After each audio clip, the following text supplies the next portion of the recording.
Estamos no ar. Boa tarde, boa noite, bom dia, boa madrugada, se você estiver nos assistindo de madrugada. Seja bem-vindo ao nosso segundo episódio do Priorize Cast. Meu nome é Cláudio Doriz, sou advogado. Ao meu lado, companheiro de apresentação, Marcos Renan Pruner, o nosso famoso Renan. Eu. E o nosso convidado hoje é o vice-prefeito, que não está em exercício, Álvaro Eyman. Seja muito bem-vindo, Álvaro. Obrigado pelo ter aceito o nosso convite. E hoje o nosso bate-papo será um pouco sobre política, empreendedorismo, vida pública e, enfim, tudo que uma pessoa que já vivenciou tudo praticamente tem a nos dizer para nós jovens. Eu vou me considerar jovem ainda, né? Ainda somos jovens, mas aprendendo um pouco como foi e como será as próximas gerações e como que é o futuro da política, como que o senhor Álvaro enxerga nosso futuro aqui daqui para frente. Álvaro, muito obrigado. Tá.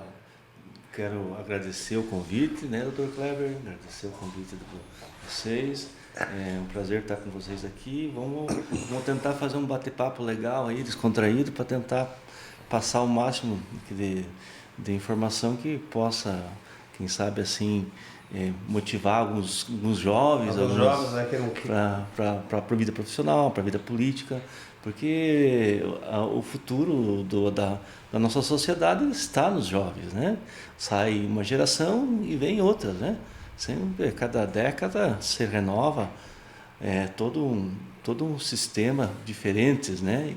Então a gente fica feliz de participar dessa mudança que estamos vivendo, principalmente a gente que veio lá do interior, onde ainda era tudo diferente de hoje em dia, que, né, ninguém imagina que alguém ia pensar em rede social, em informatização, em internet. A gente ia para a escola descalço, de chinelo de dedo, né? E um lápis, um caderno e assim, então era tudo diferente, mas foi uma geração que buscou, lutou e chegou a trazer muitos benefícios, de repente, para a sociedade, para o mundo, para muitas coisas que temos hoje, né? Foi o resultado daquele pessoal lá de trás que veio trazer essa vontade de querer melhorar as coisas, né? Se for pensar, é uma corrente, né? Nós estamos com praticamente 2000 anos de história. É uma corrente, né? Tudo que um foi fazendo, a gente vai somando, vai somando. Se a gente for pensar nessa lógica, é uma corrente. A gente vai fazer um pouquinho para deixar para a próxima geração vai fazer um pouquinho para deixar para a próxima, e assim a gente vai fazendo em pouquinho vai melhorando, né? O conhecimento ele evolui, né? Na verdade, eu quero também agradecer ao senhor, né?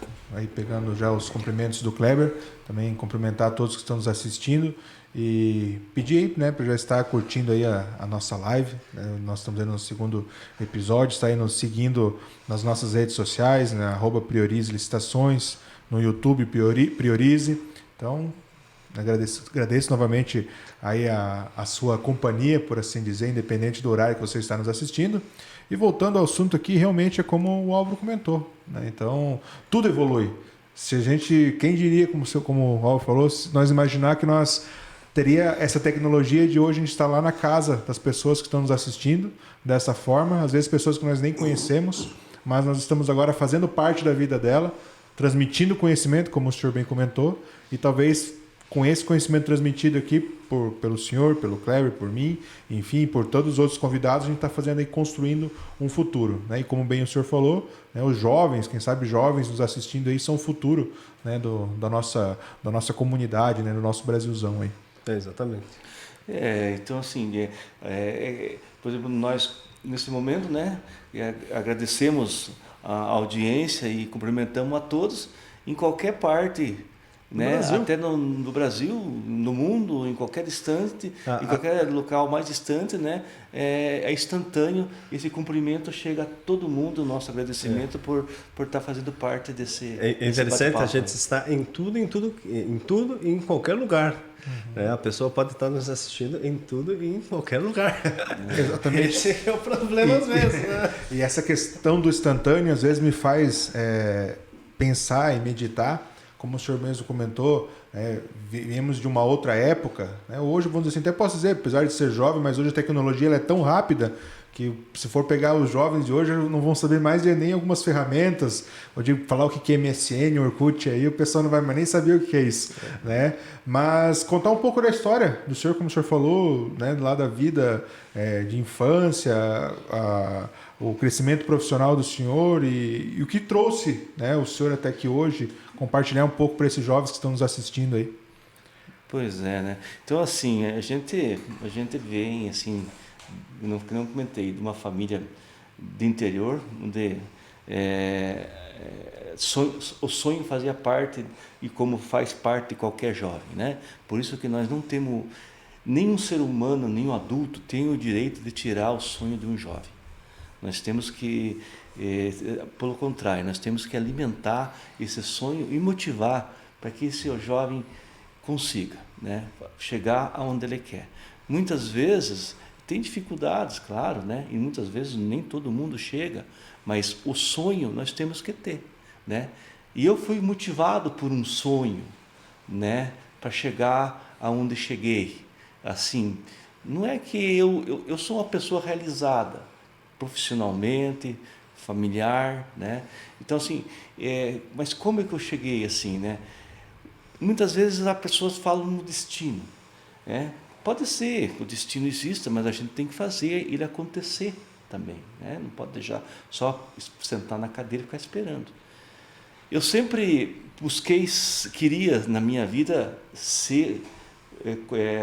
fazer odontologia, ser um dentista. Eu me lembro que, por incrível que pareça, vou contar uma coisa para vocês. Eu, com 6 anos, eu arranquei o primeiro dente da minha vida, da minha prima. Brincando de dentista, eu fui lá, meu tio tinha um dentista, peguei um fórceps, que é um buticão, e ela estava lá, tinha dente de tecido, dente de leite, ela, né, brincando, eu era o dentista, peguei e arranquei o dente dela. Então você veja uma coisa, né? Então são coisas que dali para frente sempre foi esse o meu objetivo, né? Buscando esse meu objetivo sempre na minha vida. Houve um período, né? Você sabe, Santa Catarina passou 32 anos sem formar ninguém no estado. Existia só uma faculdade federal no Santa Catarina que formava ali 20, 30 dentistas no máximo, né? Então houve uma carência muito grande de profissionais na área. E isso se espalhou-se muito, o conhecimento empírico na época, né? E então, assim, esse processo, né,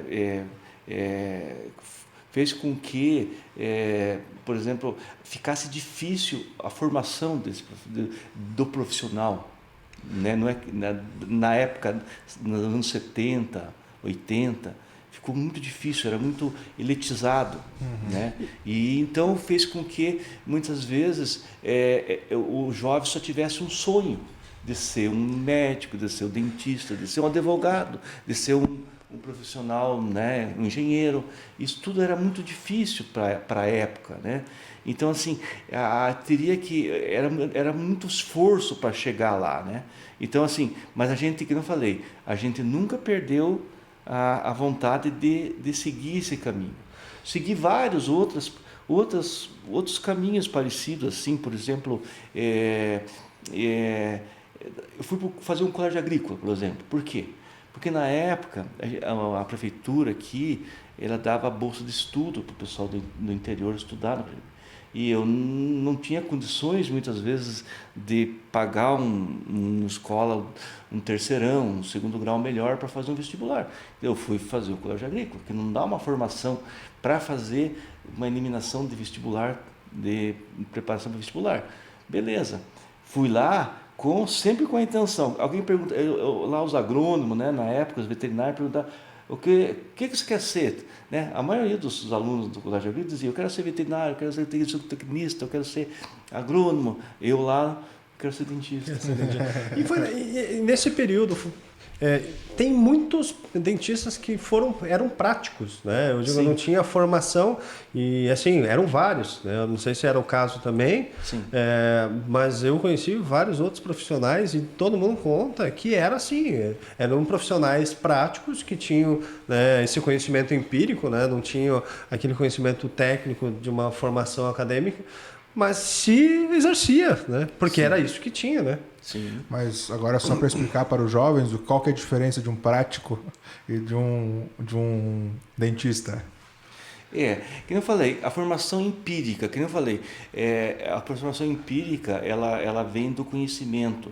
É como se o pai ensinasse o filho, o tio ensinasse o sobrinho, e esse conhecimento era passado. A lei, o Dr. Kleber, advogado, pode comentar melhor. Quando o regime militar entrou em 64, eles criaram os conselhos. A Lei 5.081, de 24 de agosto de 66, criou os conselhos de odontologia. Antes desse período, as profissões não eram regulamentadas. Isso valia para farmacêutico, para dentista e outras profissões da área da saúde também. Elas não eram regulamentadas, eram todas profissões, muitas vezes empíricas, que eram licenciadas pelo governo, pelo poder do Estado, né? Então, essas pessoas, depois que em 64 entrou o regime militar, o Castelo Branco, que foi o governador, o presidente da República, que é um militar, e foi criados os conselhos, e dali para frente não poderia mais exercer uma profissão de prático ou conhecimento empírico. Aí que se tornou-se proibido, né? Aí tem que buscar o conhecimento acadêmico. Pois é, mas então antes dessa regulamentação, o prático ele era licenciado? Ele era licenciado. Isso eu não sabia. Eu pensei ele... que era só para, como o senhor falou, essa questão de conhecimento. Não, eu entendo e vou fazer. Mas eu não sabia dessa questão do licenciamento. Então, assim, buscando o sonho. Então, eu coloquei na minha vida esse objetivo, buscar ajudar os excluídos. E era uma classe excluída. E eu fiz, a primeira faculdade que eu fiz foi História, depois do segundo grau. E eu fui fazer História para resgatar a história da odontologia. Então, a minha pós-graduação foi feita. Se nós conversar aqui, nós vamos amanhecer conversando, porque é muito longo, é muita coisa. Depois nós vamos chegar na parte política. Mas, assim, a odontologia, eu fiz a História com o objetivo de fazer um trabalho acadêmico de estudo com relação à odontologia, porque você sabe muito bem que a história sempre é contada pelo vencedor, nunca pelo perdedor. Então, o vencedor que conta a história. Então, nós sabemos muitas coisas, somos iludidos. Isso sabemos um fato, um lado, mas não sabemos o outro lado, porque o outro lado é perdedor, ele não conta, nós não sabemos disso. Então, eu fiz um TCC limitado, porque, segundo o meu orientador, né, eu fiz, que são várias fases que ocorreram com o licenciamento. Getúlio Vargas, tem a lei de Getúlio Vargas, aí entra várias leis. Então eu fiz assim, de 1951 a 1966, minha pós-graduação, são 200 e poucas páginas. Até eu gostaria de futuramente lançar um livro, mas eu preciso de uma ajuda de um professor de português bastante, mas eu gostaria, esse vai ser o meu objetivo, lançar um livro, né? Um livro contando isso ali, né? Então eu fiz, são 200 e poucas páginas desse meu TCC e depois eu fiz a pós-graduação em História Contemporânea, trazendo a história de 66 dos conselhos até a época que eu fiz a faculdade, que foi 2005, contando a história atual da odontologia. Então, mais uma pós que foi... não sei se mais uma pós que foi assim trazido dentro do contexto da data, né? Então, assim, ali eu conto porque o historiador, na verdade, a gente tem que narrar o fato, mas com ponto crítico. Eu tenho que ser crítico, eu não posso ser nem para um lado nem para o outro. Eu tenho que tentar passar aquilo para, né? E eu tentei, não sei se consegui, mas Então, assim, eu tenho lá, eu pretendo juntar isso e quero deixar para a posteridade, né, todo o sofrimento daquele povo que viveu, né, que eram 40, em 1972 tinha 42 mil dentistas com conhecimento empírico no Brasil. Tá? Você veja só. Em 1972. Eu tenho tudo registrado, todos com provas, porque a gente tem que fazer citações, né? E buscar livros, buscar depoimentos. Eu tenho depoimentos de pessoas, né, que fizeram. Então, assim, foi tudo muito, muito interessante. E foi, né? E isso, mas eu quero falar para vocês, eu nunca desisti de lutar por uma causa.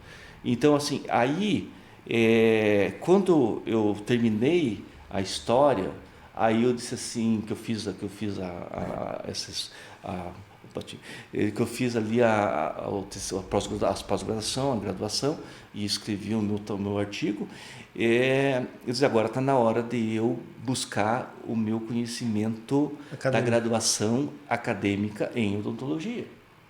E eu não me arrependo, porque, assim, a minha formação acadêmica em odontologia, eu, como já tinha uma certa bagagem, uma certa idade, e eu entrei no mundo acadêmico e me trouxeram um conhecimento atual. Deixa eu te perguntar, você falou, entrou mais velho. Você entrou para o jovem hoje que está. Você entrou com quantos anos? 42 anos. Hoje o pessoal tem muito medo de começar uma carreira, uma profissão e desistir. Acha que isso é talvez uma derrota. Não existe derrota hoje você começar hoje, uma faculdade hoje. Com que idade for, qualquer estudo. Eu sou formado em ciências biológicas, né, professor de licenciatura, e eu sempre sou a favor da educação. Eu sempre falo que educação não tem idade. Você pode buscar educação a qualquer momento da sua vida. Claro que haverá dificuldades, né? Há momentos da vida onde tudo é mais oportuno, por assim dizer, mas não quer dizer que você não possa conquistar. Assim como o meu pai também, com 42 anos, começou a fazer faculdade de engenharia e esse ano ele está se formando. Então agora em março ele vai ser não vai ser a formatura dele, né, mas ele vai pegar o diploma e aí em agosto ele vai ter a formatura dele. Então ele entrou comigo, né, quando eu comecei a faculdade, na verdade 1 ano depois ele começou, né, e agora ele está se formando, né, então agora chegando aos 50 anos e assim como o senhor, então depois, né, de formada a família, tudo, ele foi atrás do estudo, né, e está realizando um sonho. Então, assim como, né, o seu Álvaro, né, eu tenho aqui o exemplo dentro da minha família, e quantos outros exemplos que a gente pode ter. Então, a educação ela é possível para as outras pessoas. Né? Basta, né, a pessoa se programar e se empenhar, né, e buscar. E eu digo, educação, conhecimento é sempre bom. Isso, conhecimento em qualquer parte, em qualquer momento da vida, só traz a edificação e sabedoria para a pessoa. Eu só assim, quando você falou, né?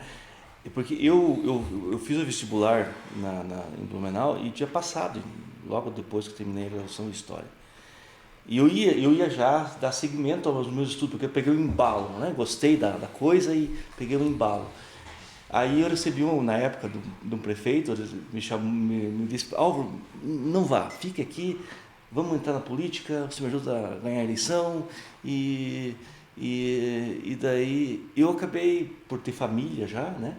E eu acabei não indo e ficando envolvido na política, onde a gente começou a entrar no ramo da política, nessa parte. Isso, né? Lá atrás. Isso, lá atrás, já. E daí, assim, então, o que acontece? Depois, né, que passou tudo isso, que eu fiquei lá aquele período na política, né, fui lá era secretário de administração e finanças, depois fui para a AMPA trabalhar como diretor administrativo, depois voltei para ser diretor do hospital, né, e daí agora chego, agora eu vou seguir o meu sonho. Daí fui para frente. Só que tem uma dificuldade. Eu tinha uma família, eu tinha um filho na faculdade, e a gente tem despesa. Eu abandonei tudo, né? Fui morar numa kitnet, né? E fui estudar, né? Então, vinha, às vezes, no final de semana, né, fazia algum bico aqui para poder ganhar uns trocados, para passar os dias, as semanas, e sem a mínima possibilidade de falhar. Eu levantava 4, 5 horas da manhã, pegava os livros, estudava, para poder, Deus o livre, não podia pensar de reprovar ou se dar mal no estudo. E isso que o senhor está comentando vem um pouco daquilo que eu comentei.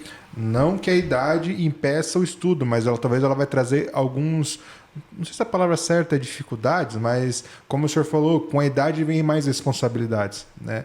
Então eu sempre coloco, quando, né, eu falo que eu sou o irmão mais velho, então eu converso com a minha irmã, agora ela está na faculdade, mas com meus primos, ou até mesmo com alguma, né, algum adolescente ou criança que venha falar comigo, eu sempre falo porque os meus pais sempre falaram assim, quando eu tinha ali meus 10 até os 15 anos, Renan, quer fazer um curso de informática? Quer fazer um curso de inglês? Quer fazer um curso disso? O pai paga, né, a mãe paga, só ir fazer. E a gente nunca queria fazer nada, né? A gente só queria ficar em casa, não queria fazer nada, ficar assistindo televisão. E aí depois que eu me formei no ensino médio, comecei a fazer faculdade, descobri que para fazer mestrado, na maioria das universidades, precisava do inglês. E, infelizmente, línguas não é o meu forte. Aí eu pensei, não, vou ter que começar de agora, né? Começar a aprender inglês. E aí, então, eu fui começar a fazer curso de inglês. E assim como o senhor falou que acordava às 5 horas para estudar, eu tinha meia hora de almoço. Cheguei pro meu patrão e falou assim, tem como eu vou ter que sair no meio do expediente, né? Na verdade, meu patrão era minha tia, então ela me concedeu essa graça, por assim dizer, mas o meu almoço era meia hora para eu poder sair 1 hora 2 vezes por semana para ir fazer o curso de inglês, sabe? Então, é essas dificuldades que eu digo que com a idade vem. Então, por que eu estou falando isso aos jovens que estão nos assistindo? Há um momento que as coisas serão um pouco mais fáceis, né? Mas não quer dizer que no futuro você não possa fazer. Só haverá responsabilidades, como eu digo, eu tinha emprego, eu tinha financiamento do meu carro, eu estava pagando a minha faculdade, então eu precisava do emprego, né? Então, como eu digo, tudo tem a sua época, mas não quer dizer também que no futuro você não possa estar fazendo uma faculdade e estudando. Já dizem que tempos difíceis formam homens fortes, tempos fáceis tornam homens fracos. Você sabe, e a maior alegria, talvez, né, da gente, dessa história toda, né, pelo sofrimento que a gente teve, assim, né, meu pai, né, na época já era um senhor de idade, né, a comunidade sabe as tragédias que houve depois, né, mas assim, meu pai, então assim, o maior orgulho deles, né, é eles acompanhar a formação, né, né, ele já com uma boa idade, acompanhar a formação. Ele que veio lá da roça, veio trabalhando, depois foi estudo de fumo, mas eles, né, batalharam, sofreram na época. Então, assim, houve um momento que realmente não tinha como fazer. E você conseguir isso, mesmo depois de uma certa idade, isso faz assim, hoje eles não estão mais aqui assim, mas eu sei que eu proporcionei a maior alegria da vida deles. Eles foram embora, mas eles levaram com isso a maior alegria que eu pude dar para eles, eu dei. Eu estou dando uma lavada, porque eles acompanharam toda a minha perseguição, todo o sofrimento que ocorreram nas épocas, né? Então, e a gente conseguiu vencer nesse sentido. Depois a gente fez pós-graduação, odontologia também, né? Continuou, não parou, né? E gostaria de não parar mais, né? Uma curiosidade, como que você vê hoje a maioria do pessoal migrando da odontologia para a harmonização facial? Hoje o pessoal até brinca, né? O pessoal chega no dentista e o dentista fala, mas o que você quer fazer aqui? O que é dente? Eu falei para vocês, a história da odontologia eu posso contar e recontar para qualquer um.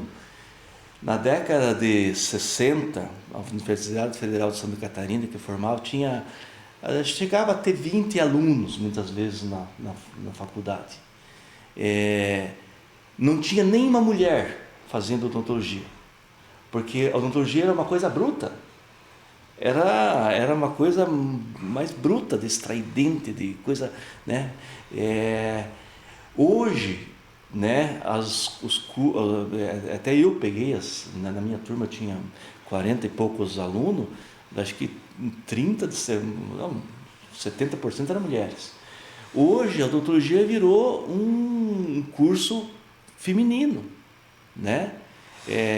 Então, e isso fez com que, né, abrisse novos ramos para estética. Para estética. Você vê que é legal, né? A história não deixa as coisas falharem, né? Se você observar historicamente, tudo vai seguir uma lógica. A gente acha que porque é comercialização.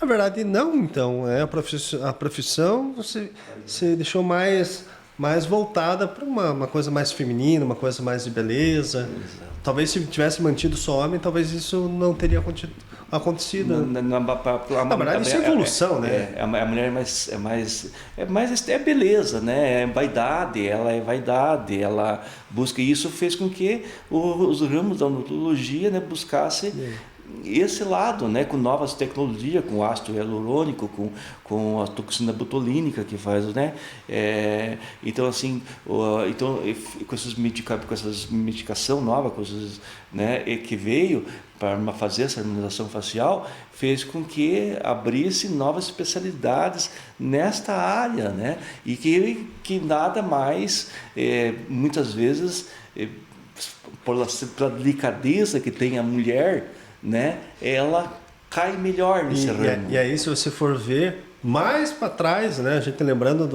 dos deuses, né, a questão da beleza, da mulher, né, é isso. Desde lá atrás é assim, né? Então assim, na verdade, as coisas se renovam, né?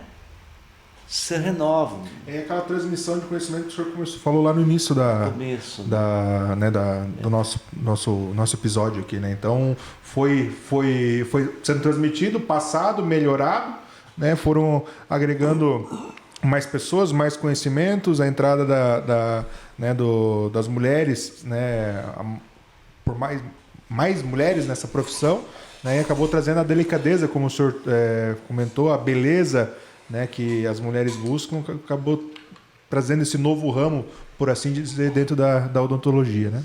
E a política daí quando agora... que vem? E a política daí tá na alma. A política. Daí, diante dessas situações, né, a gente pensou assim, não, agora eu vou fazer o que eu gosto, né? Não quero mais saber a experiência que eu tive lá de ser candidato a vereador, né? Na década de 90, fui 2 vezes, né? Foi candidato a vereador? Foi eleito também? Assumi 2 vezes a Câmara de Vereadores. Talvez muita gente não sabe disso. Então a gente passou por um processo. Eu não sabia. Também não. Então assim, e daí eu disse, não, vamos ficar na minha, vamos ficar quietinho, vamos cuidar do que eu gosto e vamos continuar, né, fazendo nossos, porque o estudo é assim, um embalo, né? Tem que apertar o embalo.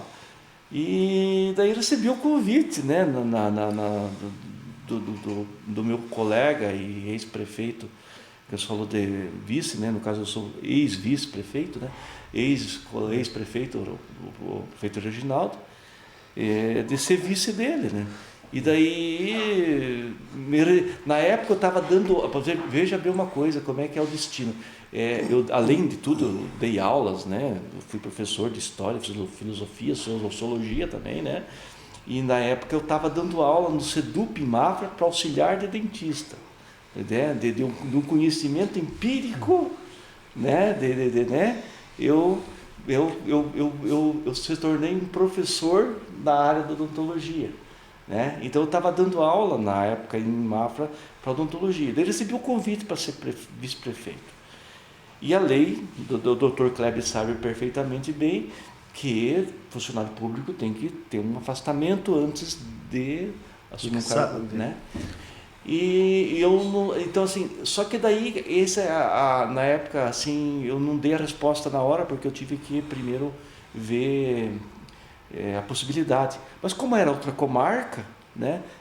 Não tinha o problema da desincompatibilização. O senhor pode explicar melhor para essa parte, né? Porque e assim, vamos dar um spoiler, né? Ontem tivemos o primeiro episódio do nosso jurídico, que é um outro podcast, um outro projeto nosso, E a gente vai ter depois uma conversa, vai ser talvez 2 episódios só falando só sobre período eleitoral. Claro, vamos deixar isso mais perto do momento do embate, até para os candidatos também se prepararem e já, né, se anteverem algumas restrições. Claro que todo mundo que quer, né, se desincompatibilizar, quando a gente fala em desincompatibilizar, sair do cargo, se é público, se é numa autarquia. Por quê? Porque, em tese, aquele cargo que você ocupa pode te dar alguma vantagem em relação a outro candidato que não tenha cargo. No teu caso, você era de outra cidade, então não tem vantagem de uma outra cidade num cargo aqui, né? Agora, se você fosse falar, não, eu sou um secretário de Estado, aí sim, aí a tua abrangência é no Estado, aí você teria que realmente desincompatibilizar. Mas quando são cargos assim, é muito mais tranquilo, né? Eu tenho uma pergunta para fazer para o senhor, mas talvez agora que o senhor já comentou com a gente que teve a experiência de vereador antes, né, uns anos antes. Qual que foi o sentimento, o pensamento que o senhor teve quando teve essa proposta de ser vice-prefeito numa chapa? O que se passa na cabeça de uma... Porque é uma responsabilidade... Eu não sei nem como é que posso tentar aferir isso, mas é uma coisa de se pensar que... Se está no gosto, né? Desde da década de 90 você já falou que já está envolvido. Na verdade, a gente tinha experiência, né? Eu conheço o Álvaro, então sempre se falou também do Álvaro internamente no partido, porque é uma construção, né? Sim. Às vezes as pessoas acham que não, vai sair do nada. Não, peraí, né? Está muito tempo envolvido. E o senhor comentou que o senhor foi secretário, foi diretor do hospital, trabalhou também na Ampla. Na Ampla, isso. Diretor administrativo. Então, o senhor já tem bagagem, experiência na administração pública. Em vários setores, né? Mas pelo menos assim, eu imagino que quando veio o convite, não dá, vamos dizer assim, aquele... Nossa, mas é uma responsabilidade... À primeira vista, eu não resisti, né? Não quis, né? Mas... que nem eu falei, eu estava aguardando uma resposta de lá, daí acabei desistindo de dar aula e aceitei o convite. Por quê? Porque a lei, né, assim como o vice-prefeito, ele tem a lei é clara, o Dr. Kleber pode explicar melhor sobre isso, até está na Constituição, no artigo 5º lá nisso aqui, né? O vice-prefeito, ele é um funcionário público, mas ele político, né? Ele substitui o prefeito. Então, assim, diante desse fato, né, não afetava tanto a minha profissão, né? Por isso que eu aceitei, né? Aceitei novamente quase como um pensamento, né? Eu quero aprender com o mestre, que é o companheiro meu, que era o prefeito original, aprender a arte da política, aprender o ambiente. Ele já tinha sido 2 vezes prefeito já, né? Isso. Então aprender o ambiente do funcionamento, né? Para futuramente, né? Quem sabe, né? Um dia que eu me aposentar lá para frente, para mim já aproveitar essa experiência, né? Que eu tenho no setor público e quem sabe colocar em prática perante a comunidade, né? A parte técnica e a parte política, tem gente e isso, né, se disseminou muito no Brasil, as pessoas falarem que não são políticas, né? Na política, você tem que ser político ou não tem que ser político? Porque assim, eu entendo a política como qualquer trato com qualquer cidadão. Qualquer atendimento você exerce política, né? Você não faz politicagem, você exerce política. Seja, né, eu estou te convidando, a gente está conversando, eu exerço uma política contigo, você redobra essa política também na urbanidade. Se você não tiver esse trato de urbanidade, de conversa, de exercer política, porque assim, a política é uma arte que você tem que saber ouvir o lado contrário. Exato. É um diálogo. É um diálogo. É uma conversa. Se você não tem conversa, você acha que existe possibilidade de algo dar certo? E o senhor como historiador, né? Exatamente, como historiador, porque... Conhece, como digo assim, a parte política grega, né, romana, então eu digo assim, quem me conhece sabe que eu sou uma pessoa que gosta de político.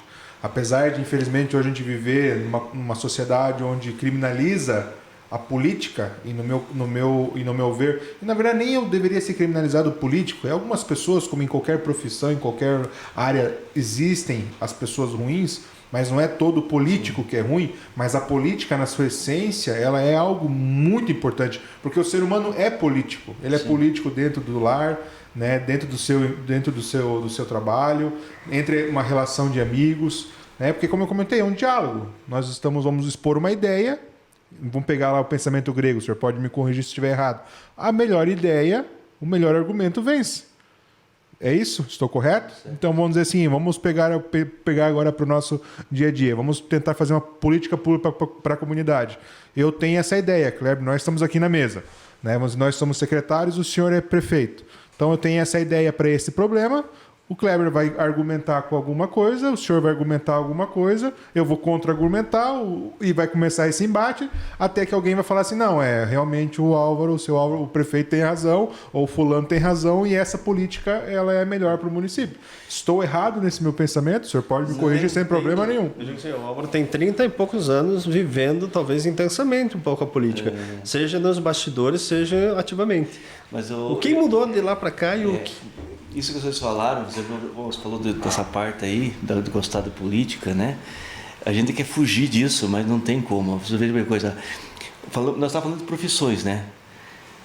O advogado, ele faz política todo instante. O dentista, ele faz política diariamente com o paciente, porque ele tem que tratar bem, ele tem que ajudar as pessoas. O médico faz política todo dia, todo instante, porque o que é? É servir, né? Lógico, está servindo melhor, mas está servindo, ajudando as pessoas, né? Isso é uma forma de fazer política. Tem que agradar as pessoas. A política é isso. Por isso que o Dr. Kerr falou ali, assim, eu não sou político. Não, o político não pode falar essa frase. Tudo nós temos um pouquinho de política, né? Somos um pouquinho de político, e o político tem que dizer, eu sou político.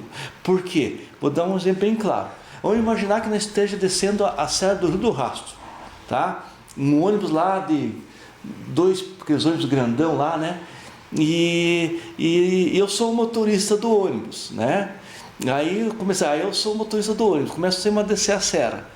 Quando chega na metade da serra, cheio de passageiro lá, 40, 50 pessoas dentro. Chega na metade da serra, eu vou dizer, pessoal, desculpe pessoal, mas eu não sou motorista, eu não sei dirigir esse ônibus, eu não sou motorista.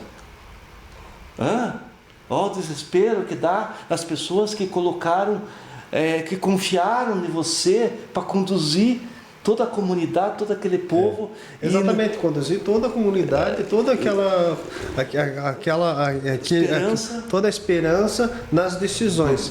Porque assim, as decisões vão ser difíceis. Sim. A gente precisa que alguém intervenha, porque ele tem que ser além do que a comunidade em si é. Porque às vezes eu não gosto de conversar.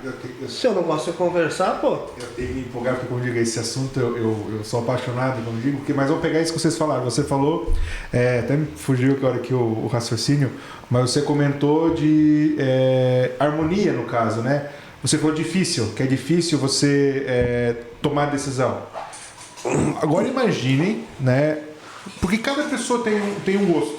E o senhor falou ali que tem que agradar a população. Eu entendi o que o senhor quis dizer com agradar. É buscar o melhor para a sociedade. Sim. Buscar o melhor para o município. Sim. Mas eu gosto de azul. Que time que você torce? Palmeiras. Não, que time que o senhor torce? O do senhor eu já sei, mas eu sou vascaíno. Né? Então nós dois aqui... Pô, ainda teve coragem de falar, pô. Eu sou São Paulo e já não estou com coragem de falar. Mas eu digo assim, ó, um gosta de azul, o outro gosta de vermelho, um é para cima, outro é para baixo, um é para esquerda, um é para direita. Então, vou dizer assim, a função do político, do prefeito, do motorista... ali no volante, é você conseguir fazer as 50 pessoas lá dentro ter o mesmo objetivo, mesmo falando assim, não, eu quero... Bom, como o senhor falou, não, um tá querendo subir, o outro tá querendo descer a Serra do Rio do Rastro. Né? Ou vamos pensar assim, não, eu quero ir para a praia. você pode ir pelo São Francisco ou você pode ir ali por Jaraguá do Sul, ali, me esqueci, Massaranduba, acho que ali, né? Guaramirim, enfim. Né? Por onde a gente vai? Por aquele caminho tem os seus prós e seus contras, e por esse caminho tem os seus prós e seus contras. Tem gente que prefere ir por ali, tem gente que prefere ir por aqui. O líder ele vai ter que falar assim, gente, vamos por aqui, porque a maioria prefere por aqui e é melhor para o veículo, é melhor pela segurança, é melhor a paisagem que você vai ter. Então, eu estou fazendo aqui uma analogia, né? Sim. Mas eu digo assim, pegando isso que você falou, então, como eu digo assim, olha como é importante a política. A política é isso, é você conseguir fazer várias pessoas que têm pensamentos diversos, eu não digo todas, porque talvez isso seja quase que impossível, mas a maioria buscar um objetivo em comum. E isso não é fácil. Isso demanda o quê? Conversa, diálogo, ouvir, falar, né? Argumentar. É uma coisa que, né, o Luiz, que está aqui, eu já discuti muito isso com ele, me fugiu a palavra que ele sempre fala, já me vem aqui, mas é articular. É uma coisa que ele sempre fala, tem que articular. O que é articular? Conversar, servir, né? Tem que ter conversa. Mas aí entra aquele falou do motorista, né? Agora imagina o desespero no meio da Serra Dourada dos passageiros, o motorista do ônibus, que é para ser o cara ali. Dizer que não é motorista, que não sabe dirigir. E o desespero dos passageiros. Então, assim, à medida que se assume a responsabilidade de ser um candidato, de ser um político, tem que vestir a camisa. Eu digo E assim, agora, entrar na política, o cara venceu, ele é líder. Então, a gente não poderia entender que aquela pessoa que fala eu não sou político, ela não é líder. Ela não é líder. Não, exatamente. Porque agora, assim, olha só o que eu digo. Poderia a gente entender que a pessoa que se não... Porque se ela não é líder... Ela não exerce política, ou seja, ela não está ali para servir, ela não está ali para dialogar, ela está ali para nada. Talvez ela deveria estar por trás de tudo fechada, porque aí, se ela não tem esse envolvimento, é como se ela fosse dissesse o seguinte, olha, eu não sou líder de vocês, não peçam para mim para dialogar, não peçam para mim fazer qualquer coisa. Porque eu não sou líder. Porque a gente fala assim, eu não sou político, mas político... Se trata de um líder, de pessoa que faz política, de pessoa que faz articulação, de pessoas que realmente querem ajudar a comunidade. Então, se ele fala que não é, dá para entender que ele não é nada. Olha só que pesado, né? As pessoas querem ter um líder, né? Então, houve um fato bem interessante. A gente criou um partido político, não sei se posso falar aqui, né? Pode. Por exemplo, o PL, né? Então nós criamos o PL em 2002, né? Eu cheguei na prefeitura para pagar uma conta na tributação, chegou um companheiro, não vou citar nada, chegou o companheiro nosso para ter umas costas, vamos criar um partido? Eu já tinha contato e com o pessoal do PL, que na verdade não representava nada, na época era bem pequenininho. E ele bateu nas minhas costas e vamos criar um partido? Eu disse, ser umas 10 pessoas, vamos lá. Né? E ali começou a se criar. Foi daí, tanto é que chegou hoje onde chegou aí, que a nível nacional está explodindo. O PL era o PR antes. Porque ele foi unido Proma com o PL, e daí criaram o PR. E depois, agora eles mudaram de volta para o PL de volta. Né? Então, foi Proma, PL e o PR. Depois, agora mudaram o PL de volta. Mas voltando ao assunto de liderança, é bem interessante. Uma vez eu estava vamos falar na ASP lá. E daí um senhor lá, um rapaz, ele se filiou no partido, né? E daí se filiou no partido. E daí o líder, que era para ser líder, né, que filiou ele, disse, não, vou te filiar, mas eu não quero saber de política. Estou te filiando. Mas daí o rapaz disse assim, mas então por que você está me filiando? Eu estou te filiando porque eu quero te seguir, eu quero ter. Eu estou te admirando, eu quero que você seja candidato, eu quero. Então por que você está me filiando? Então não tem sentido a pessoa seguir alguém sem um objetivo. Entende? Então, assim, se nós essas pessoas acreditam na gente e querem, é porque nós temos que apresentar um objetivo para a nossa comunidade, para a nossa cidade. Nós temos que ter um objetivo. Mas agora vem aquele outro ponto que eu estou me aguentando aqui, que eu estou com meus neurônios fervendo.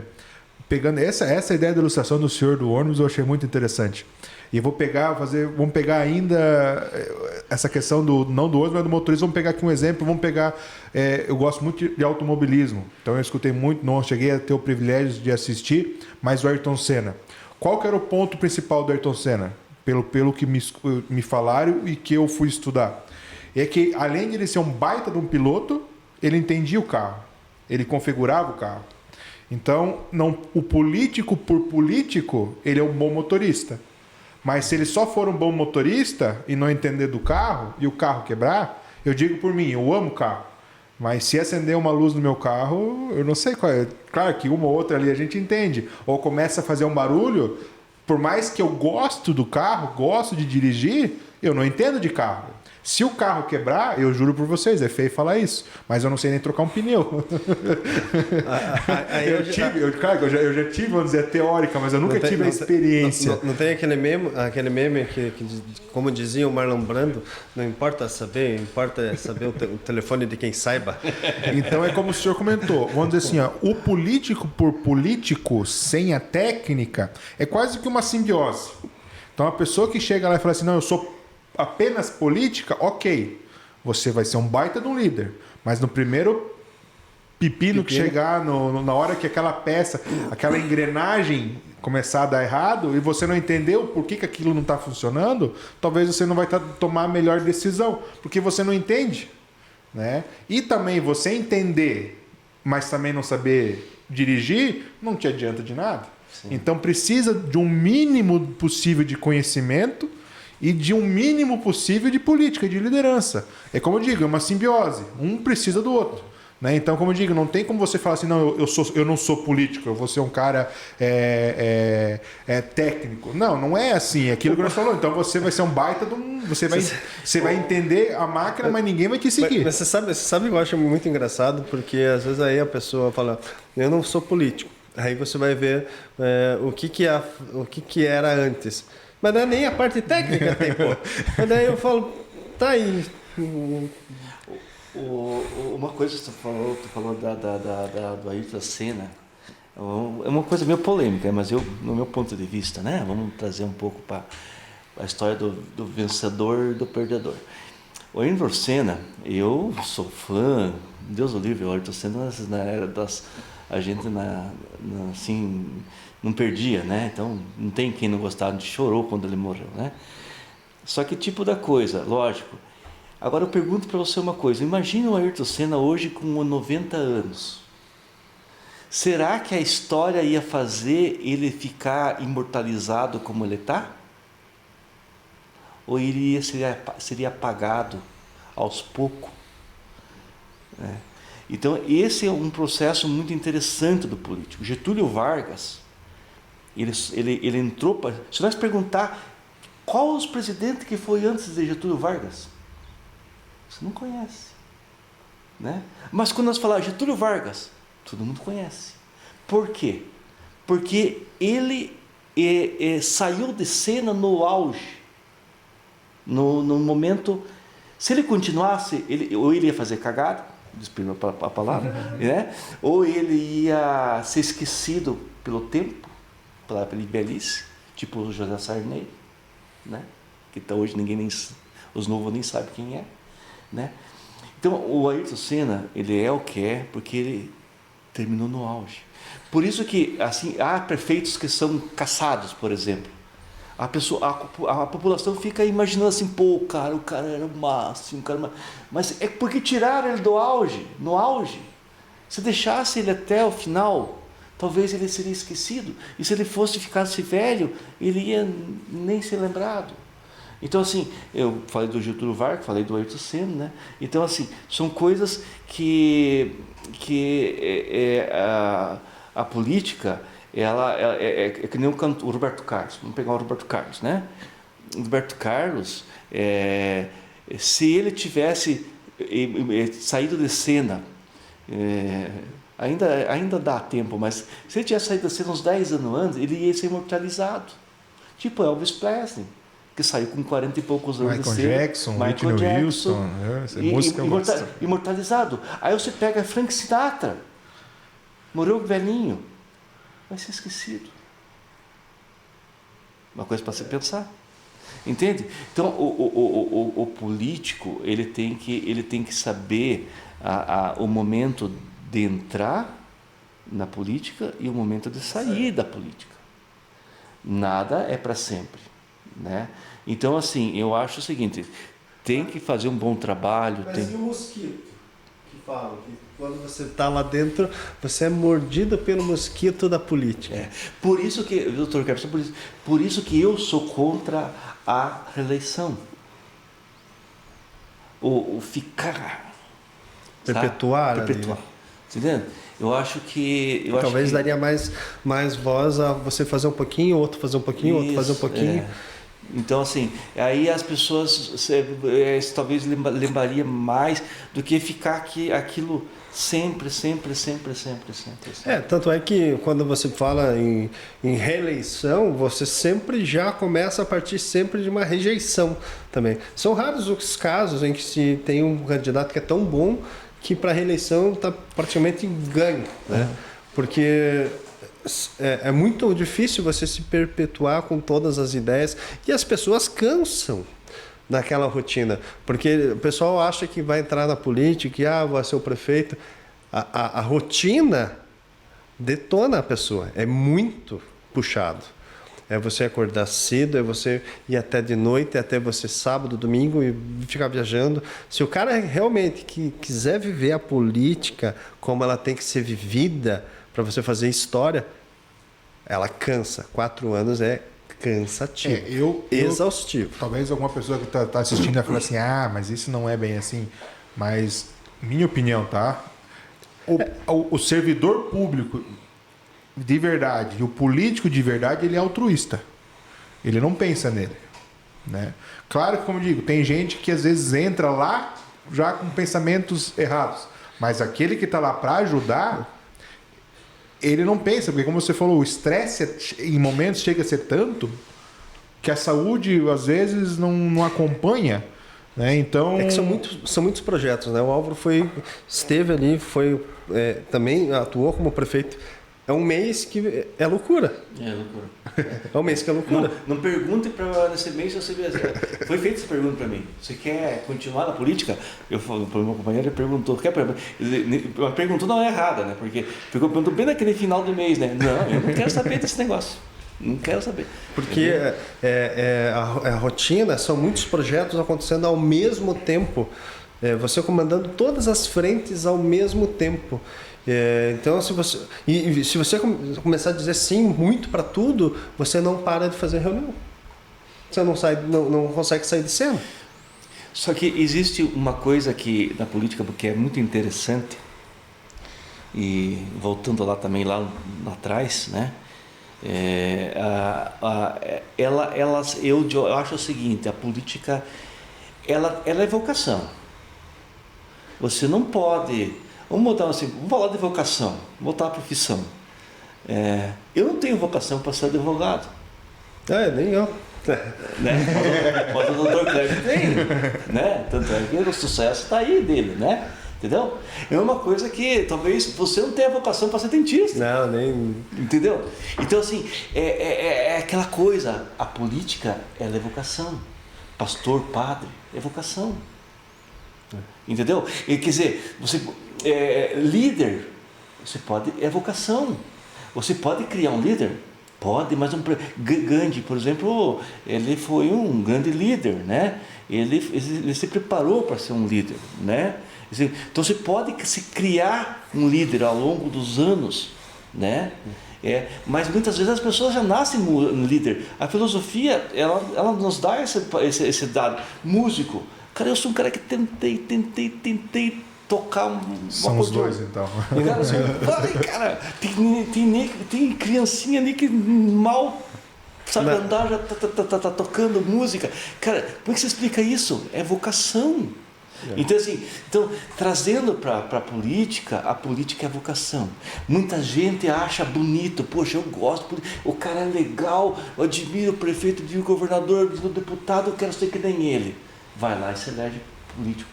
Vai ser uma porcaria de um político. Porque ele não tem vocação. Ele não conseguiu chegar onde ele queria, né? Então, nós temos exemplos dentro do presidente, quem gosta, pode não gostar, ou não gostar, mas os caras têm vocação. Mas né? Olha que interessante, você falou em vocação. Eu falei uma vez para o Renan, quando a gente vai pegar algumas empresas de licitação, e eu já vi muito disso, as pessoas querem participar da licitação, de um processo. Aí ela pensa em abrir uma empresa para participar da licitação. Mas há um grande erro, porque as empresas que se dão bem não são aquelas criadas para a licitação, são aquelas que já têm vocação para o negócio e aí participam da licitação. Ou seja, o negócio já está andando, já está vocacionado e rodando. Você não cria algo para você tentar fazer alguma coisa assim, vou tentar porque...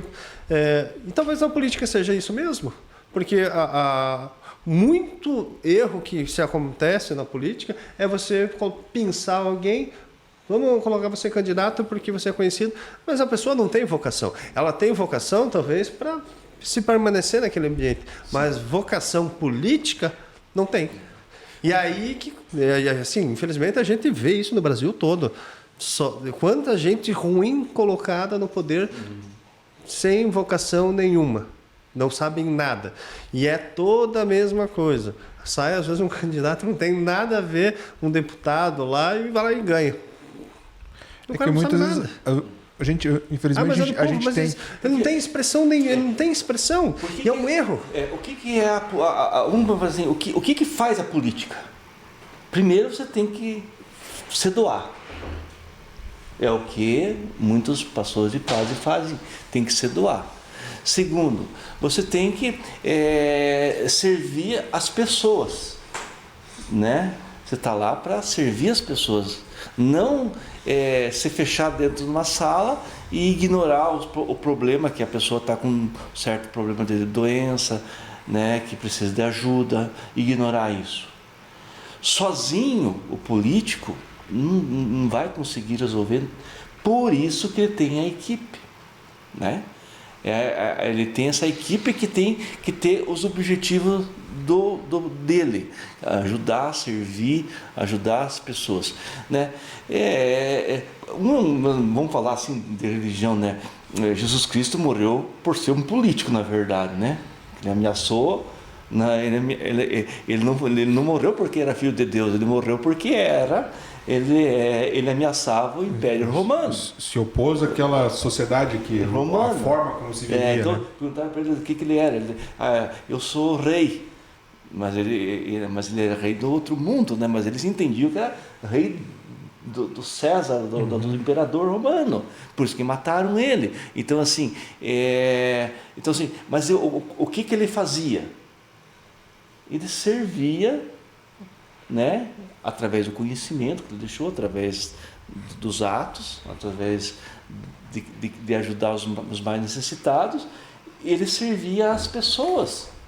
E não precisava de dinheiro para servir as pessoas. Simplesmente, você pode servir as pessoas com ato. Pode ver que muitas vezes o político ele não precisa sair comprando voto, fazendo o ato dele, o ato de por que o pessoal diz, o político, aquele político é legal? O ato dele, o ato de passar perto de você e te cumprimentar, o ato de passar, pelo menos bom dia, o ato de mexer com as pessoas, o ato de se preocupar, opa, caiu a bengala do senhor, deixa eu levantar, né? O ato de abrir um guarda-chuva para uma senhorinha que vai sair na chuva, o ato de pegar na mão e ajudar a uma pessoa a subir no ônibus.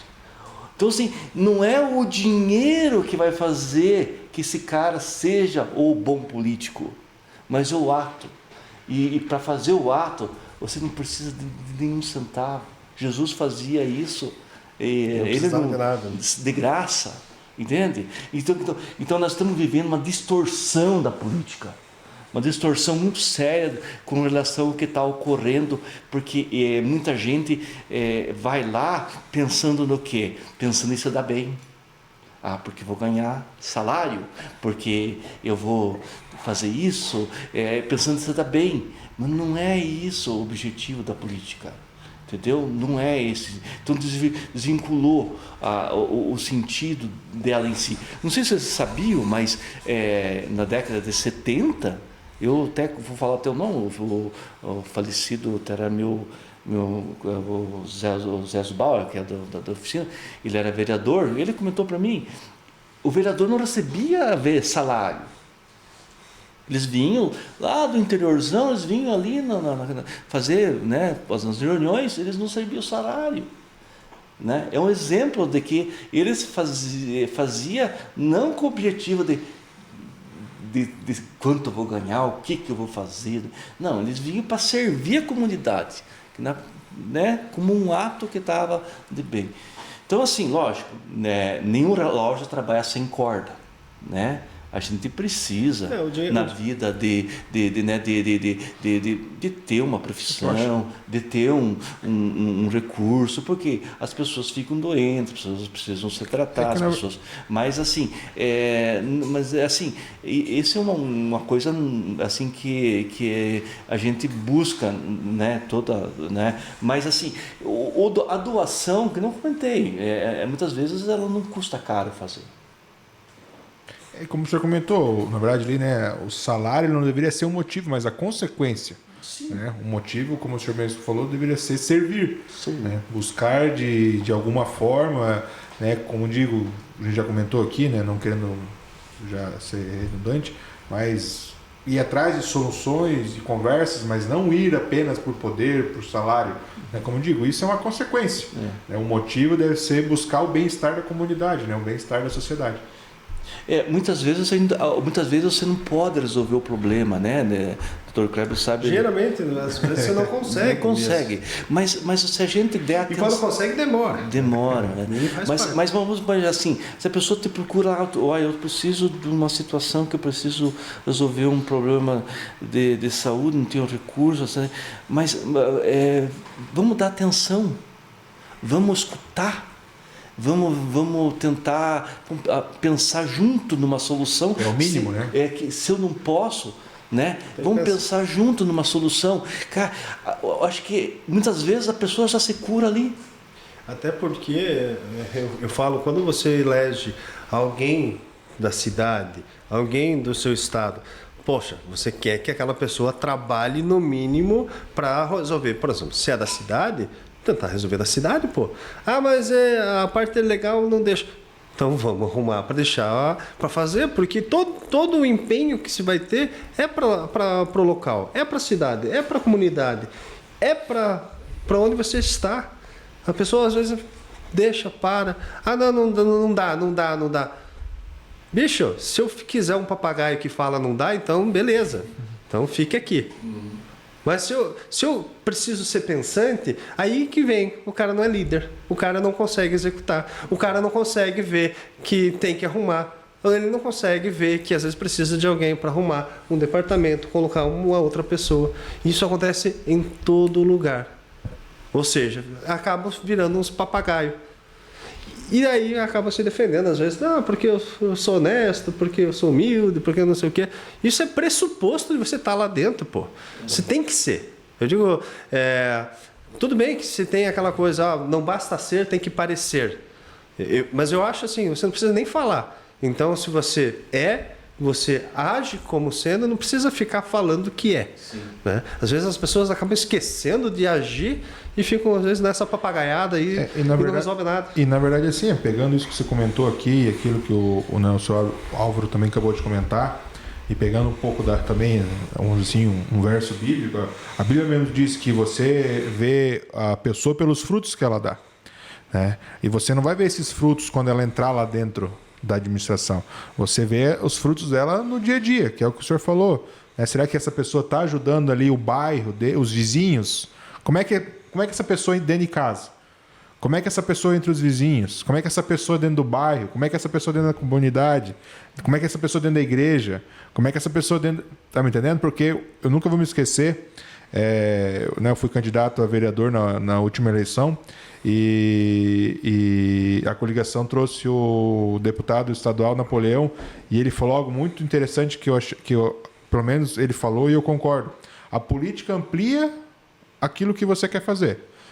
Então, se você quer fazer coisas boas, ela vai ampliar as coisas boas. Se você quer entrar para fazer coisas ruins, infelizmente ela vai ampliar porque ela te dá mais oportunidade. Então, é aquilo que eu falei, se os atos da pessoa, ela como cidadão, é bom, se você colocar ela lá, e de tudo isso nós já discutimos, de liderança, de saber o que está fazendo, ela pode ser um grande administrador. Mas se você vê que é uma pessoa que, infelizmente, os frutos, o que ela faz não é interessante, já fica com o pé meio atrás, porque não é porque ela vai ter um título que ela vai se transformar em outra pessoa. Você pode reparar uma coisa também, né? Um grande líder, uma pessoa líder, né? Mesmo aquele que às vezes não votou para aquela pessoa, assim, mas todo mundo admira, né? Porque ele tem o carisma, ele não leva a maldade no coração, ele trata todo mundo igual, ele não fica aquela sensação de vingança, de querer prejudicar porque fulano fez isso, não sei o quê. Então, o grande líder, ele carrega a inocência junto com ele, como se fosse uma criança. E às vezes um líder, para as outras pessoas é interessante. Lembra que eu falei no primeiro episódio do Priorize Cast, eu falei que você primeiro tem que ser interessante antes de ser interesseiro. E você vota em alguém porque ela é interessante. E aí você tem que parar. Por que eu estou votando nela? Por que ela é interessante? Se você colocar, não, porque ela é honesta. Tá, esse é pressuposto. Porque ela é isso. Esse aqui também é pressuposto. O que ela é interessante? Bom, ela foi uma pessoa que é uma gestora. Ela foi uma pessoa que é benquista na comunidade. Ela é uma pessoa que me diz, que produz atos, né? Como o Álvaro acabou de descrever vários. Esses atos são interessantes? São interessantes. Eu procuro nisso um líder assim, tá? Porque ele é interessante. Então é basicamente isso também. Isso aí. Mas é isso aí. Então vamos se basear um pouco no passado ali, naquelas pessoas que né, não nas pessoas que foram radicais, né? Mas aquelas pessoas que foram mais dialética, né? Mais assim,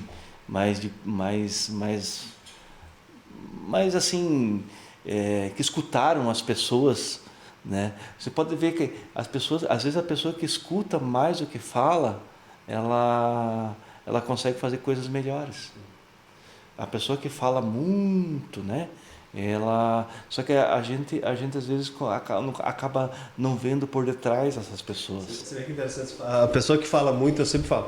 A pessoa que começou a falar demais, eu não confio. Começou a falar muita coisa, bicho. O meu avô falava, quem muito fala não fala nada. Não. Quem muito fala não fala nada, quem muito fala não faz nada. E quem muito fala ainda é capaz de te prejudicar. Então, eu sempre prefiro as pessoas que não falam tanto, que são mais coerentes, ouvem mais do que falam. E na negociação, seja para qualquer coisa, é preferível sempre mais ouvir do que falar. Se você vai fechar com, por exemplo, um cliente, seja um empresário, se você fala mais do que ele, bicho, o cliente está ali para te ouvir.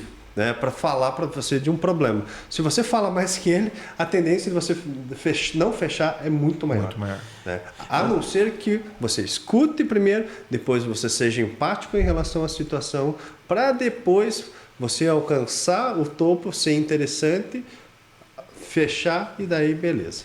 Senão... Nós entramos falando com relação à evolução das profissões, né? Você veja bem uma coisa, na política também ocorrem essas evoluções, né? porque muito mais forte, né? Então nós estamos vivendo o quê? O mundo hoje, né? Passamos por várias revoluções já, né? Revoluções totalmente digital agora, né? Revoluções industriais, né? Agora teve a última agora que foi a informatização, né? Essa revolução que houve, né? E agora, então assim, o mundo passa por essas transformações e revoluções, né? E que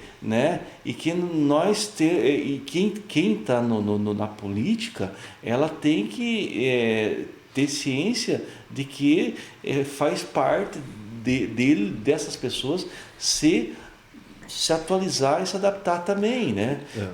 Hoje eu acho que qualquer prefeito, qualquer candidato vai mais sofrer com o mundo digital, porque todo mundo hoje é o seu próprio jornalista, né? Então todo mundo hoje tem uma matéria de jornal na palma da mão. E isso, para quem está no meio político, no meio público, as informações chegam mais rápido, né? Eu digo, o cara tem que ter paciência, tem que saber engolir sapo. Como diz, tem uma não sei se devo falar, mas não sei se viu o ditador lá, Alexandre de Moraes. Ele falou uma frase bem interessante, né? Que o celular, a internet deu voz aos imbecis, né? Mas vou te falar, e é verdade. E essa frase é verdade, com certeza. Só que ninguém pode mudar isso. Então, se eu não me engano, o Clodovil falava uma coisa também interessante, e eu uso. Não existe nada pior do que um ignorante, mas um ignorante com atitude. E ele falava isso, acho, num tom mais a questão de realmente internet. Eu agora não lembro se foi o Clodovil ou foi outra pessoa, mas é uma frase nesse sentido. Então, assim, o que nós temos que fazer? Hoje, o político, né, ele tem que saber administrar essa situação, né? Talvez eu acho assim, para o futuro prefeito e qualquer político, a grande dificuldade hoje é saber administrar, não sei se eu posso dizer, celular, mídia, redes sociais, né? A grande dificuldade dele é saber administrar esse processo. A hora que o político que conseguir administrar as redes sociais... Tem um marketing, né? Ó, o nosso videomaker aí. Né? Conseguir administrar isso, ele tem a situação na mão. Ele vai conseguir fazer uma boa administração. Antigamente se investia muito em publicidade, né? Publicidade institucional e publicidade legal. Muito se colocava em mídia, jornal, rádio. E hoje você tem a tecnologia na tua mão, então hoje você pode fazer. E a administração hoje precisa gastar um pouco de dinheiro nesse sentido. Setor. Porque assim, se a população não é informada dos atos que são realizados, a impressão que se tem é que não está se fazendo nada. Exato. Né? Você não gastar... não, mas não precisa gastar. Aí tem pessoas que também não entendem todo o processo. Precisa gastar, não tem outro caminho. Outra coisa que a gente... Tem coisas importantes, tudo é importante, mas precisa gastar nisso para informar as pessoas. Porque às vezes tem campanhas, tem algumas coisas que são muito específicas e às vezes a rádio hoje já não dá tanto alcance, a internet... É um investimento, né? Investimento com certeza. E se comparar assim com o passado, hoje os pessoal, né, as gerações que estão aí, né, elas querem saber das coisas. Elas querem saber das coisas.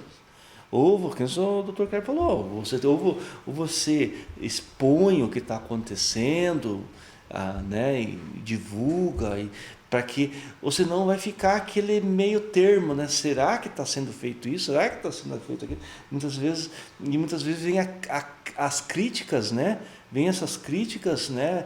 Que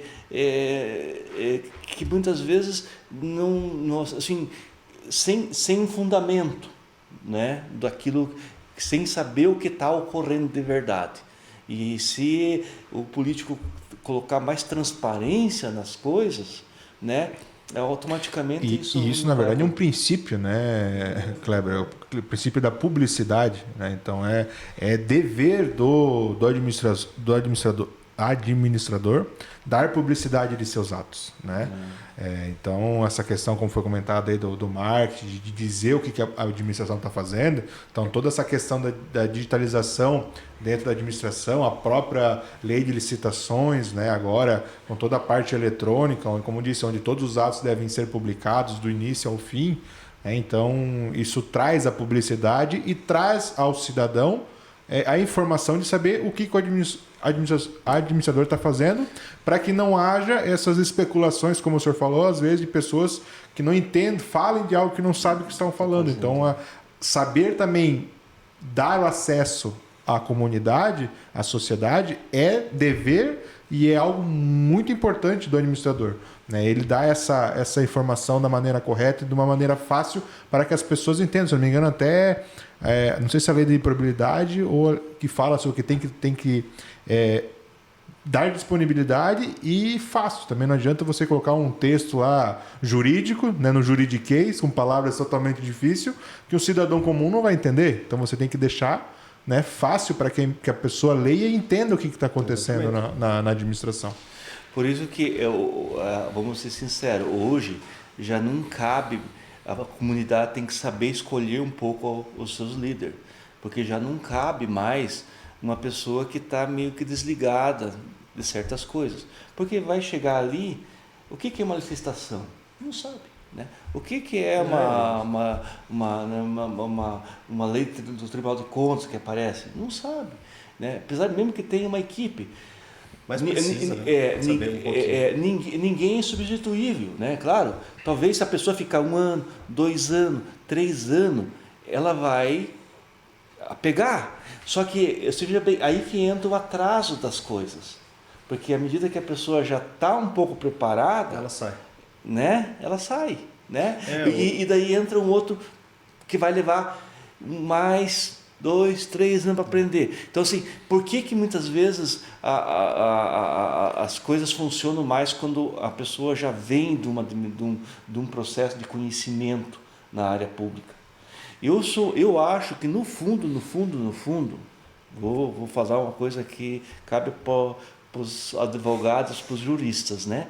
Eu acho que, por exemplo, as igrejas, elas não têm escolas dominicanas, aqueles estudos, que eles preparam as pessoas. Eu acho o seguinte, a pessoa que deveria, que é um cargo executivo, né, que seja, vamos pegar uma coisa mais determinante, um cargo executivo, por exemplo, eu vou ser candidato, você vai ser candidato. Então é o seguinte, um curso, 2, 3 meses antes. Você não vai ser candidato, beleza, serve para a tua vida. É muito importante, é muito bom. Se eu tenho intenção de ser candidato lá, garanto para você que vai ter uns 50 que vão fazer esse curso. É interessante que daí entra uma discussão de você poder retirar alguém, uma pessoa que não tem estudo, aí você vem uma série de fatores que isso não seria democrático, né? Mas hoje, se você for pensar que você tiver essa possibilidade de você ter todas as pessoas, pelo menos o básico, você tem candidatos muito melhores e administrações muito melhores. E assim, se você coloca muita gente de povão, se você coloca alguém que não entende nada, ela vai ser a média das pessoas daquele lugar. Ou seja, nada. Assim, o que você... mas a pessoa... Assim, é duro de falar, mas se você coloca alguém que gosta de fazer uma coisa básica, não espere melhorias totalmente diferentes. Uma ou outra vai se sobressair, mas senão vai manter a média do que já é. Aquela complexidade das coisas. É aquela questão que eu volto a falar do carro lá do técnico. Do técnico. Você tem que entender um pouco. Eu concordo 100% com o que o senhor falou. E quando o senhor está falando, me veio a questão do pregoeiro. O pregoeiro, para ser pregoeiro, ele tem que ter curso de pregoeiro. Mas prefeito não. Tá vendo? Entendeu? Então, o pregoeiro, para tomar as decisões ali de julgamento, de propostas, ele tem que passar por um curso, Exato. Senão ele não pode estar exercendo a função. Mas o prefeito não precisa, que toma as decisões maiores ainda que ele. E eu estava falando de complexidade, né? A complexidade hoje, de todos, até no setor privado, mas no setor público é muito mais. ela é bem complexo, né, doutor? Pode comentar, né? Vamos imaginar uma coisa. Pegue lá um senhorzinho de 80 anos lá, que nunca entrou, que faz 50 anos que não entrou no Banco do Brasil. E mande ele lá, entrar lá dentro para sacar R$10 ou para pagar uma conta de R$10. Ele vai conseguir? Não vai conseguir. Não vai conseguir. Sem ajuda não consegue. Agora, como que vocês querem que as coisas aconteçam se as coisas... Tá certo, democracia, mas vamos... É que assim, Sim, exatamente. é que as coisas... Democracia, né? Mas As coisas ficaram tão complexas, tão detalhadas, tão, vamos dizer, cronometradas dentro de uma administração, com planejamento, com vários outros fatores, que se você não coloca alguém que tenha pelo menos um mínimo de bagagem, você não vai conseguir operar. E com todo respeito, prefeito, candidatos a encargos maiores, não tem tempo para ficar aprendendo lá. Tem que ir lá já começar a executar. É loucura, né? Quem passou por lá sabe, né? Na verdade, isso que nós estamos comentando aqui, como o senhor falou, é uma democracia, vota em quem quer, né? E se candidata quem quer, mas os candidatos deveriam ter esse discernimento, assim, não, eu vou dar o meu melhor, e qual que é o meu melhor? Não, eu vou estudar sobre, para ver se eu vou dar conta, e aí então eu vou me candidatar. Né? Então, eu digo assim, quem me conhece, eu já contei isso várias vezes, eu sempre tive muitos embates, quero dizer, discussão com meu pai é servidor, e eu falava, não, pai, é só fazer isso, é só fazer aquilo, Ele falava assim, Renan, não é assim. Aí ele falava, não dá, não pode. Eu falava, pro pai é tudo não dá e não pode. Me põe lá dentro para ver se eu não vou fazer. Eu falei para ele. Você tá fora, Aí ele falou assim, quero só ver. Ele nunca quis que eu entrasse dentro da área pública. E aí eu acabei entrando e aí eu vi que realmente não pode. Aí eu comecei a ser o cara do não pode. Ou não dá. Por isso que eu fico de cara quando vem essas promessas faraônicas, né? Isso. Nas campanhas, né? E promete. Sabe, sem fundamento, né? Vamos falar, é pura ignorância. E quando eu falo ignorância, é não conhecer das coisas. Exatamente, é o que eu falo. E assim, as pessoas, mas eu não sou ignorante. Não, você é ignorante. A ignorância é isso, você não conhecer das coisas e você falar o que não sabe. Porque lá dentro não é assim.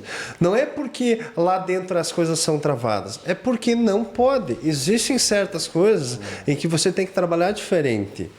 Então, assim, você é ignorante. Faz parte. Eu nunca vou esquecer uma discussão que eu tive com meu pai, que daí eu falei assim, não, pô, vamos colocar... vamos pegar um outro exemplo aqui.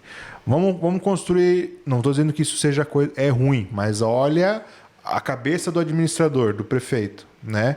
Vamos construir uma escola. Ok, isso vem verba, né? Vai lá, faz a licitação, prédio construído, inaugura. Mas imobiliário, quem que vai comprar?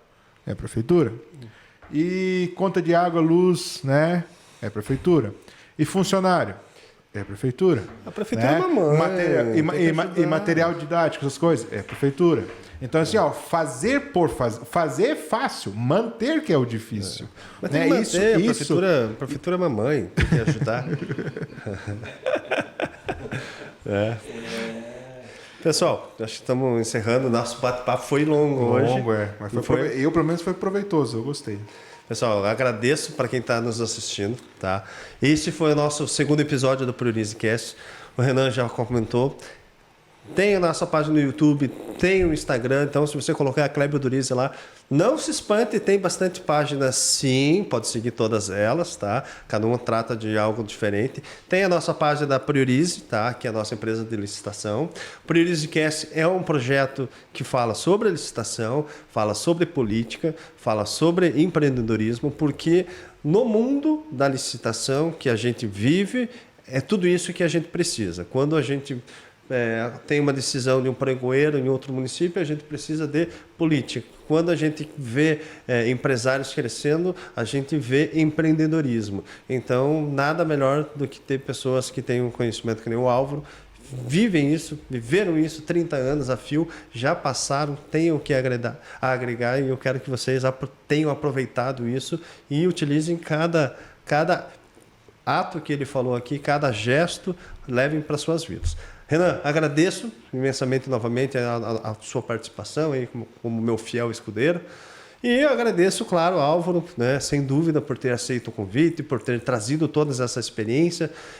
Agora aprendi um pouco da história da odontologia. No começo eu estava pensando, mas como que ele lembra até de lei, de história da odontologia? Daí falou da história do TCC e, claro, a gente já percebeu que tem um conhecimento não só empírico, mas também acadêmico grande do histórico. E agradeço também por trazer essa pegada. Agora eu já sei por que tem toda essa evolução da odontologia também para estética e beleza. E faz todo sentido. E é isso aí, Álvaro, se quiser fazer as suas considerações finais, tem... É que nem política, né? Mas você tem tantos minutos para fazer as considerações finais e pediu o nosso voto. Na frase mais importante é cortado, né? Fica todo cortado. mundo. Não, eu quero agradecer ao Renan pela força que deu aí nas palavras, Dr. Kleber pelo convite, né? Pô, é bacana, legal, uma experiência nova, né? Para a gente também se torna um aprendizado e faz parte de uma evolução. Ao Luiz aí que videomaker, cameraman, fera nas artes e mídia, né? Então, e lógico que a gente fica agradecer ao pessoal aí que perdeu um tempinho para escutar nós aí, e a gente tem muito mais, bastante coisa para contar, né? Só foi né? Podia ficar falando bastante assunto aí, mas foi por cima assim alguma coisa que talvez serviu para algumas pessoas aí, assim como exemplo. Eu fico feliz e sempre estou à disposição quando precisar. Nosso podcast vai estar sempre aberto aí, vai ter várias coisas. E podemos falar de futebol, podemos falar de boliche, podemos falar Não, ainda falou que era vascaíno. Poxa vida, eu achando que... Eu já estava com vergonha de falar do meu, já que só estava perdendo. Mas Palmeiras? Não, eu sou São Paulino. Ah, tá. Mas é que o Palmeiras, eu falei no time que estava ganhando, né, pô? É isso aí, pessoal. Uma boa noite, uma boa tarde, um bom dia e uma boa madrugada, se for o caso.